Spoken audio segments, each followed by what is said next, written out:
নাবালকের সম্পত্তি আদালতের অনুমতি ছাড়া বাবা বিক্রি করতে পারবেন কিনা? রেজিস্ট্রেশনের নিয়ম প্রচলিত আছে। সেই নিয়ম এবং আইন অনুযায়ী যদিও বাবা স্বাভাবিক অভিভাবক, কিন্তু বাবা চাইলেই আদালতের অনুমতি ব্যতীত আপনার নাবালকের সম্পদ বিক্রি করে দিতে পারেন না। এই ক্ষেত্রে বাবার একটি অনুমতি গ্রহণ করতে হয় আদালত থেকে। এই ক্ষমতা এখন পারিবারিক আদালতকে দেওয়া আছে। পারিবারিক আদালতে একটি মামলা দায়ের করে নিতে হয়। সাধারণত এই ক্ষেত্রে মা একটি মামলা করেন বাবাকে বিবাদী করে নাবালকের অভিভাবকত্ব চেয়ে।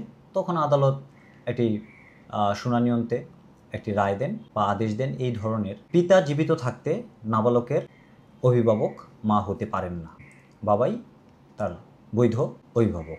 এই ধরনের একটি অর্ডার দেন, যেটা রেজিস্ট্রেশন করার সময় সাবমিট করতে হয় নাবালকের পক্ষে কোনো সম্পত্তি বিক্রয়ের ক্ষেত্রে। তো এর মধ্যে নতুন ভূমি মন্ত্রণালয়ের একটি পরিপত্র অনুযায়ী যে নির্দেশনা এসেছে, সেখানে বলা হয়েছে যে যদি নাবালকের সম্পত্তির বিক্রয় করা হয় এবং সেক্ষেত্রে যদি আদালতের অনুমতি গ্রহণ করা হয়, তাই সেই অনুমতি নাম্বার এবং মামলার নাম্বার ওই দলিলের বয়ানে লিখতে হবে। এটা বাধ্যতামূলক করে দেওয়া হয়েছে।